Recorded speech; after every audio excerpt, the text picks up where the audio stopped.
Harvard university ਦੀ ਜਿਹੜੀ international students ਰੱਖਣ ਦੀ ਜਿਹੜੀ ਐਬਿਲਿਟੀ ਸੀ, ਯੋਗਤਾ ਸੀਗੀ, ਉਸ ਨੂੰ ਟਰੰਪ ਐਡਮਿਨਿਸਟ੍ਰੇਸ਼ਨ ਨੇ ਖਤਮ ਕਰ ਦਿੱਤਾ ਆ, ਉਸ ਨੂੰ ਐਂਡ ਕਰ ਦਿੱਤਾ ਆ। ਹਾਰਵਰਡ ਯੂਨੀਵਰਸਿਟੀ ਦੇ ਨਾਲ ਸਿੰਘ ਚਿਰ ਤੋਂ ਟਰੰਪ ਐਡਮਿਨਿਸਟ੍ਰੇਸ਼ਨ ਦੇ ਜਿਹੜੇ ਉਹ ਫਸੇ ਹੈਗੇ ਨੇ। ਜਿੱਦਾਂ ਆਪਾਂ ਜਾਣਦੇ ਹੀ ਹਾਂ, ਜਿਹੜੀ ਹਾਰਵਰਡ ਯੂਨੀਵਰਸਿਟੀ ਧੁਰਾ ਰਿਹਾ ਸੀਗਾ, ਉਸ ਚੀਜ਼ ਦੇ ਲਈ ਜਦ ਸਭ ਤੋਂ ਜ਼ਿਆਦਾ ਪੈਲਸਤੀਨ ਦੇ ਹੱਕ ਦੇ ਵਿੱਚ ਰੈਲੀਜ਼ ਜਾਂ ਉਸ ਲੜਾਈ ਦੇ ਉਲਟ ਜਿਹੜੇ ਆ ਪ੍ਰੋਟੈਸਟ ਹੋ ਰਹੇ ਸੀਗੇ।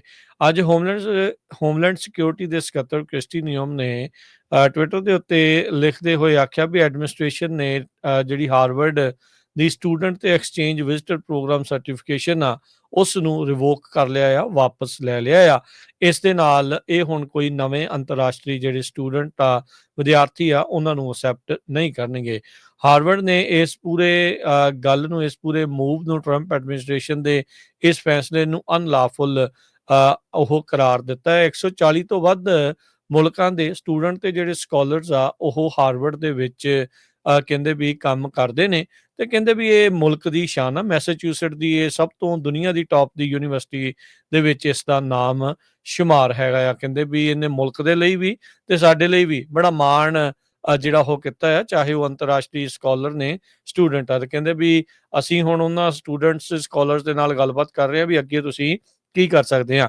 ਪਿਛਲੇ ਸਾਲ 6700 ਤੋਂ ਵੱਧ ਜਿਹੜੇ ਅੰਤਰਰਾਸ਼ਟਰੀ ਸਟੂਡੈਂਟ ਆ, ਉਹਨਾਂ ਨੇ ਐਨਰੋਲ ਕੀਤਾ ਸੀ ਹਾਰਵਰਡ ਯੂਨੀਵਰਸਿਟੀ ਦੇ ਵਿੱਚ, ਜਿਨ੍ਹਾਂ ਚੋਂ 700 ਤੋਂ ਵੱਧ ਭਾਰਤੀ ਮੂਲ ਦੇ ਜਿਹੜੇ ਵਿਦਿਆਰਥੀ ਇਸ ਟਾਈਮ ਹਾਰਵਰਡ ਯੂਨੀਵਰਸਿਟੀ ਦੇ ਵਿੱਚ ਐਡਮਿਸ਼ਨ ਜਿਹੜੀ ਉਹ ਲਈ ਬੈਠੇ ਆ।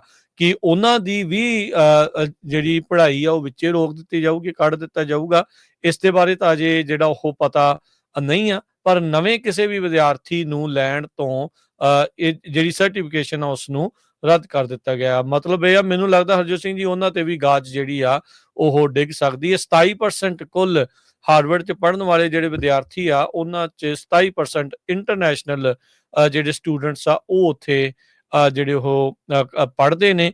ਸੋ ਹੁਣ ਉਹਨਾਂ ਦੇ ਵਿੱਚ ਵੀ ਬਹੁਤ ਸ਼ਸ਼ੋਪਨ ਡਾਇਲਮਾ ਦੇ ਵਿੱਚ ਆ ਵੀ ਅੱਗੇ ਉਹਨਾਂ ਦੇ ਨਾਲ ਕੀ ਜਿਹੜਾ ਹੋਊਗਾ। ਟਰੰਪ ਐਡਮਿਨਿਸਟ੍ਰੇਸ਼ਨ ਨੇ ਹਾਰਵਰਡ ਨੂੰ ਆਪਣੀਆਂ ਜਿਹੜੀਆਂ ਪਾਲਿਸੀਜ਼ ਆ ਉਹ ਬਦਲਣ ਦੇ ਲਈ ਕਿਹਾ ਸੀਗਾ। ਉਹਨਾਂ ਨੇ ਚੇਤਾਵਨੀਆਂ, ਧਮਕੀਆਂ ਜਿਹੜੀਆਂ ਉਹ ਦਿੱਤੀਆਂ ਸੀ ਵੀ ਜੇ ਤੁਸੀਂ ਸਾਡੀ ਗੱਲ ਨਹੀਂ ਮੰਨਦੇ ਤਾਂ ਤੁਹਾਡੇ ਨਾਲ ਇੱਦਾਂ ਕੀਤਾ ਜਾ ਸਕਦਾ ਆ। ਸੋ ਹੁਣ ਬਦਲਾਖੋਰੂ ਨੀਤੀ ਦੇ ਤਹਿਤ ਇੱਕ ਹਿਸਾਬ ਦੇ ਨਾਲ, ਕਿਉਂਕਿ ਟਰੰਪ ਹੁਣਾਂ ਦੀ ਐਡਮਿਨਿਸਟ੍ਰੇਸ਼ਨ ਦੀ ਨਹੀਂ ਮੰਨੀ ਗਈ, ਉਹਨਾਂ ਨੇ ਇਹਨਾਂ ਦੀ ਇਹ ਜਿਹੜੀ ਅਧਿਕਾਰ ਆ ਉਸੇ ਨੂੰ ਹੀ ਜਿਹੜਾ ਹੁਣ ਖੋਹ ਲਿਆ ਹੈਗਾ ਆ।